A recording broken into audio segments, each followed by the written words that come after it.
Nuestro siguiente invitado tiene que ver pues, con una efeméride, porque ayer fue la fiesta nacional de Chile y Chile pues tiene mucho que enseñarnos, tal vez una de las transiciones menos traumáticas que han habido en nuestro continente de dictadura a gobierno civil, una especie de gran acuerdo nacional que pues estuvo funcionando pues durante más de 30 años hasta la llegada de Gabriel Boric, que es una especie de outsider de todo el sistema político chileno.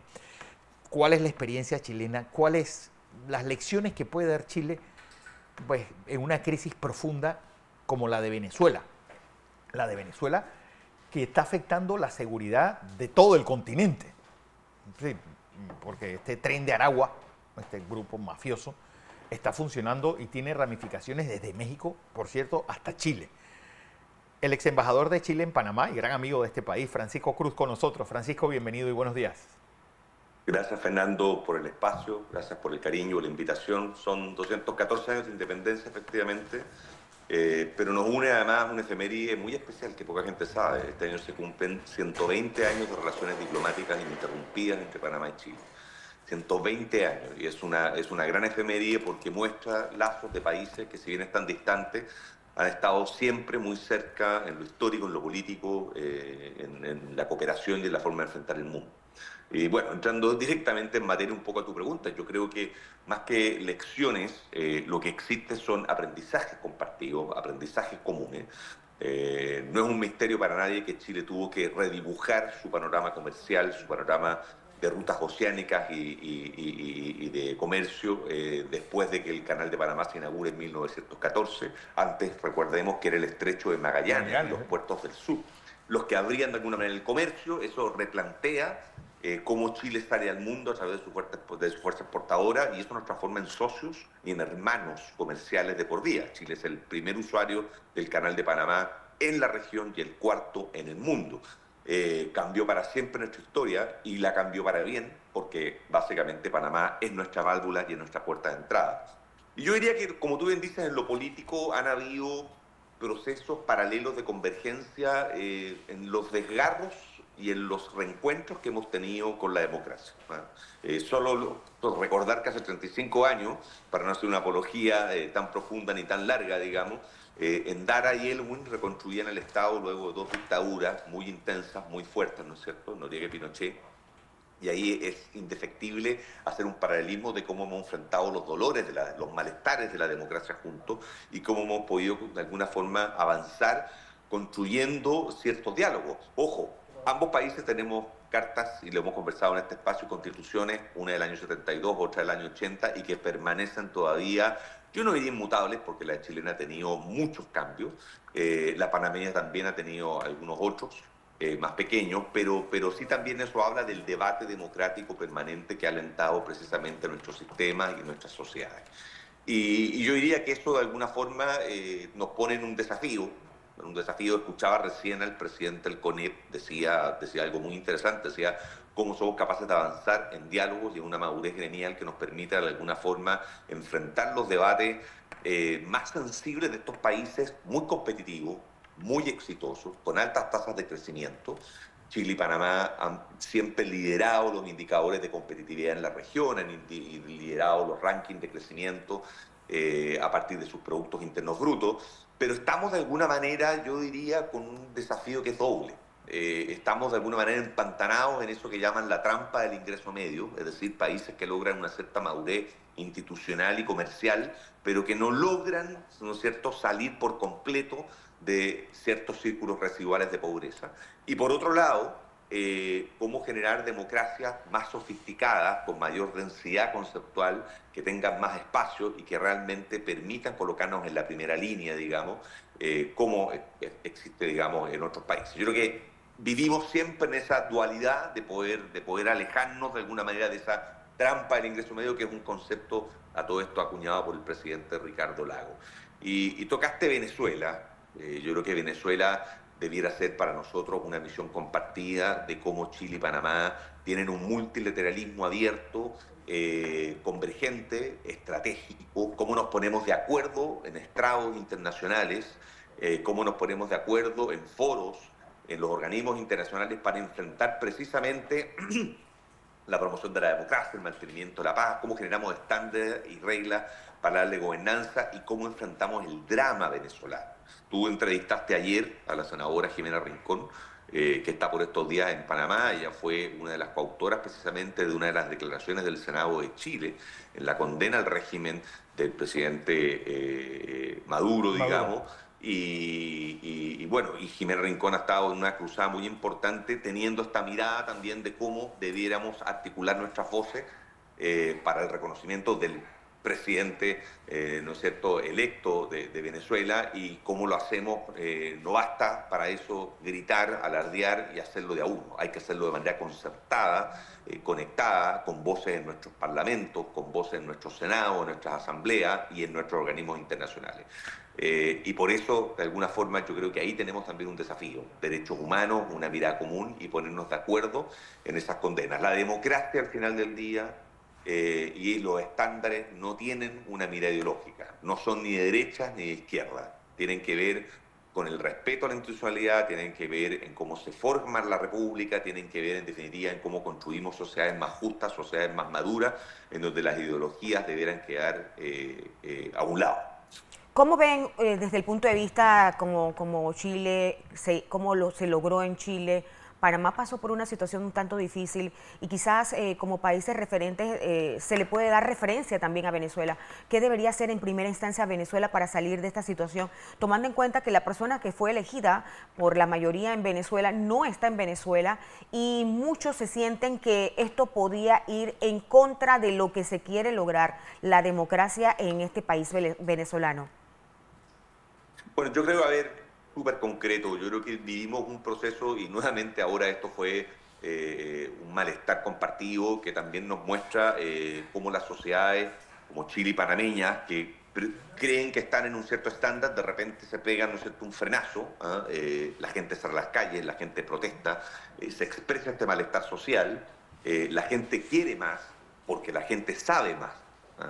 Yo creo que hay una indexación y una conexión entre lo que son los grados, de alguna manera, de educación, de formación cívica, de conciencia en el ejercicio de los derechos y, a su vez, de reclamo por mayores estándares de participación, por mayores estándares de políticas sociales. Hoy día en Panamá enfrentamos, ¿no es cierto?, uno de los debates, yo creo que hay dos debates, entre muchos otros, pero dos debates principales que ustedes lo han retratado muy bien en su espacio, que tiene que ver con el debate de la política minera nacional y con el debate del seguro de la caja social, que son, en definitiva, políticas de Estado. ¿Cómo uno las enfrenta? Y claramente los jóvenes, la gente salen, se toman las calles, alegan, gritan, y muchas veces esos debates que han sido postergados deben enfrentarse bajo un pacto de Estado, bajo un pacto de integridad y una mirada en donde logremos un acuerdo nacional. Chile vivió, no uno, vivió dos procesos constitucionales fracasados. Dos. Yo hablo de fracaso relativo porque nos permitió darnos cuenta sí de lo que teníamos, sí de cuál es el piso que realmente sobre el cual podíamos construir. Pero pocos países tienen dos procesos constitucionales. Cuando la gente dice vamos por una constitución es para cambiarla, no para decir no a la constitución que precisamente se está haciendo. Entonces, yo creo que esto tiene que ver, a tu pregunta, uno, con la forma en cómo somos capaces de leer las autoridades, los gremios, los líderes de opinión, de alguna manera, esos malestares a veces que están subyacentes en la sociedad, que no se expresan bien, y anticiparse. Y anticiparse no es solamente dictar leyes, anticiparse es provocar los diálogos. Anticiparse es ponerse rojo y asumir que los países tienen postergaciones. Anticiparse de alguna manera es sacrificar puntos de vista propios, generar reformas pagando costos, entendiendo que las políticas de Estado no te pueden durar 4 o no te pueden durar 5 años, bajo la lógica de la cuenta corriente del gobierno de turno. Tienes que pensar en 10, tienes que pensar en 15. A mí me encanta citar como ejemplo la Ley 93 de Asociación Público-Privada Panameña, ¿no es cierto?, el año 99, que se hizo pensando precisamente en cómo voy a transformar Panamá, cómo voy a modernizar toda la rica red vial que tiene, ¿no es cierto?, a través de nuevos estándares que nos permitan de alguna manera conectar mejor el norte con el sur, el este con el oeste, digamos, siendo Panamá un corredor natural por definición y por destino. Y el caso venezolano, para terminar a tu pregunta, es muy complejo. Todos hemos visto lo que ocurrió con el presidente legítimo y electo Edmundo. Todos hemos visto el padecimiento de una sociedad que ha tenido que arrastrar por años y por años, digamos, procesos electorales viciados, procesos electorales no reconocidos. ¿Cómo se incuba? ¿Cómo se llega a eso?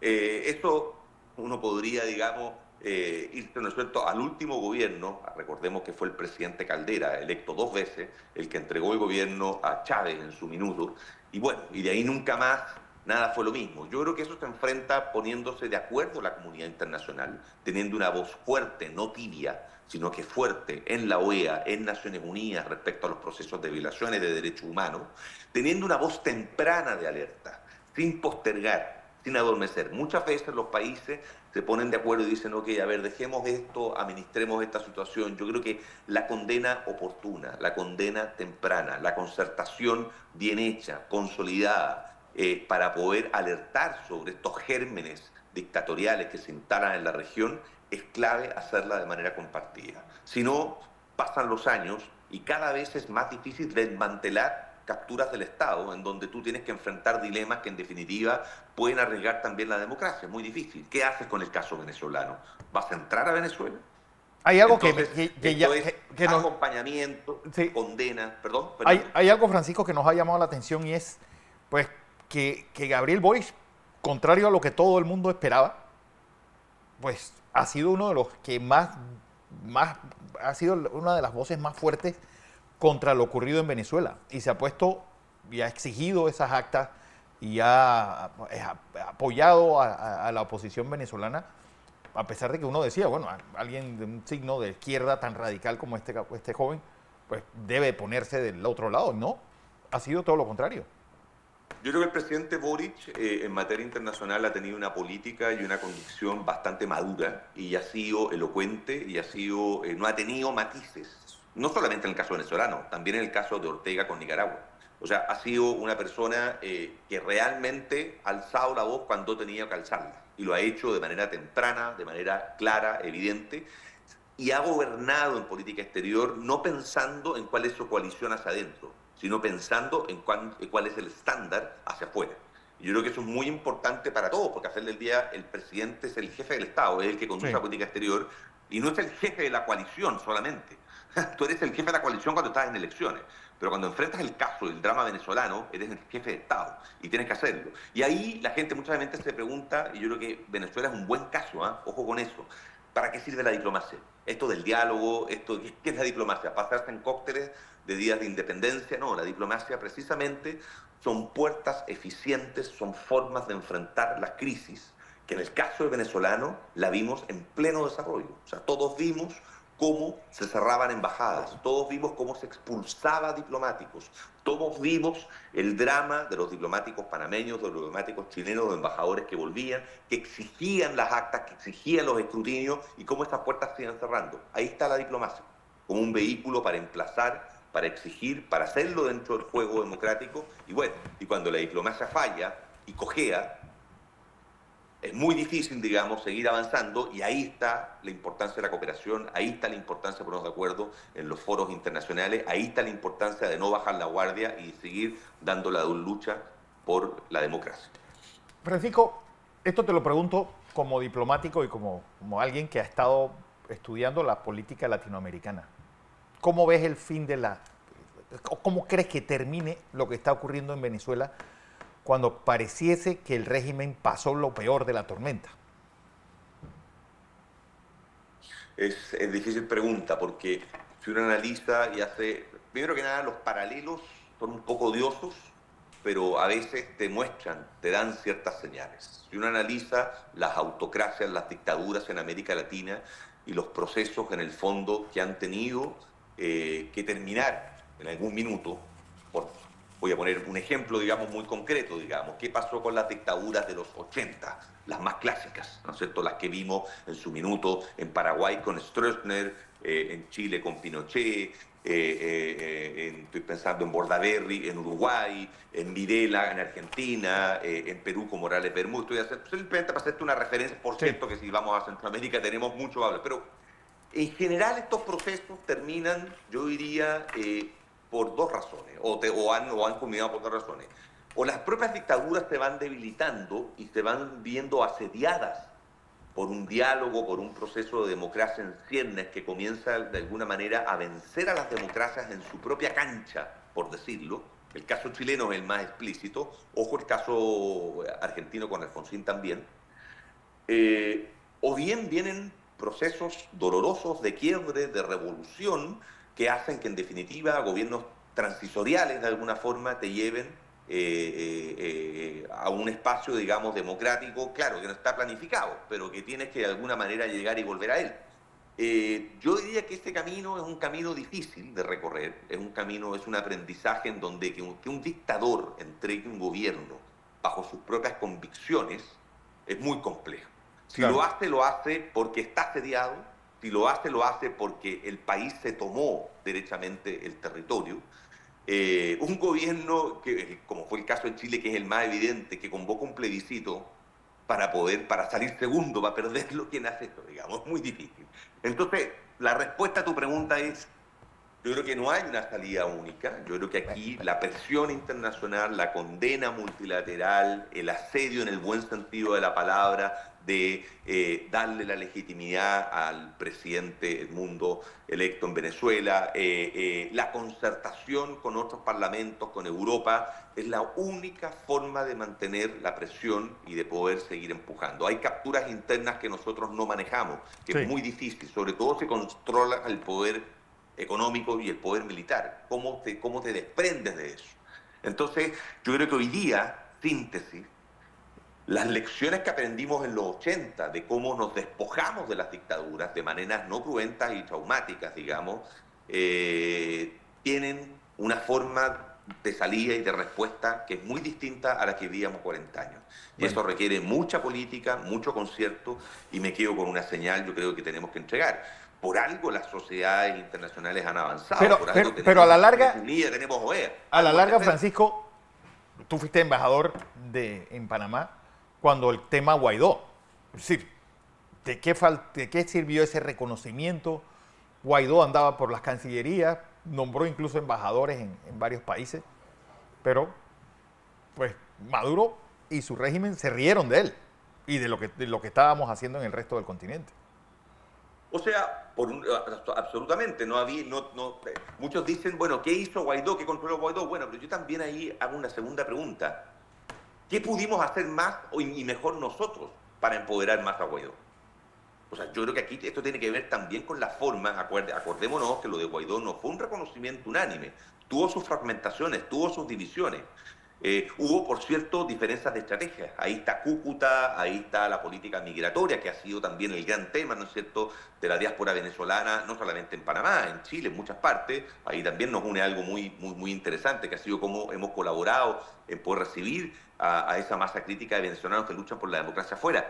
Pero yo diría que el caso de Guaidó es un ejemplo de cómo efectivamente tú debes enfrentar esto de manera temprana, rápida y unánime, sin vaivenes. No estoy diciendo de que es culpa de Guaidó, de que es culpa de la comunidad internacional. Lo que estoy diciendo es que me parece que lo de Guaidó, efectivamente, la fuerza no fue completa desde el día 1. Y en segundo lugar, esto también tiene que ver en cómo organizas a la oposición y cómo organizas, de alguna manera, la fuerza de lucha interna. Yo creo que hoy día esa fuerza interna está volcada hacia los países, está volcada hacia la cooperación internacional, está volcada hacia organizar a las comunidades fuera de Venezuela. Dentro de Venezuela hay gente que corre peligro de vida, es mucho más difícil hacerlo, pero también ahí hay una señal de cómo Venezuela de alguna manera se pone de acuerdo y salen juntas a exigir, digamos, el reconocimiento a un presidente electo y que hoy día lo tenemos fuera de su gobierno y fuera de su país. O sea, que quiere decir que con esta señal positiva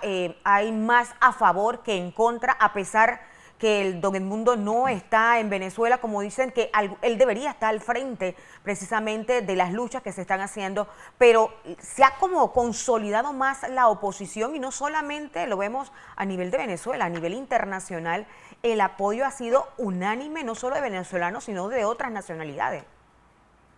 O sea, yo creo que ha habido una convergencia absolutamente de mucha mayor densidad de la que hemos tenido en años anteriores. O sea, yo creo que lo de esta elección venezolana efectivamente remeció, y remeció sin ideología, remeció sin titubeo, remeció fuerte.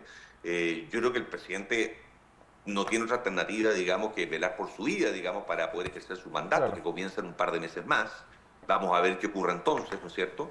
Pero sí, yo creo que lo que tú dices es muy cierto. Yo creo que hoy día estamos en un pie, en un estándar internacional de observación que es mucho más es mucho más vigilante, puso la vara mucho más alta, y yo creo que le ha puesto la pista mucho más compleja a Maduro en lo que viene. Veamos qué pasa, Sí, veamos cómo sigue esto. Es muy difícil de alguna manera cuando tú juegas con la democracia, estás siempre jugando con fuego y tienes que cuidar los equilibrios. No estoy dando una señal de tibieza, estoy diciendo que la presión internacional, no soltar, estar encima de esto, también que los regímenes se den cuenta de que no tienen oxígeno, no tienen claro. válvulas. ¿Qué haces tú con un país de alguna manera que comienzas a cortarle los puentes internacionales, no solamente los comerciales?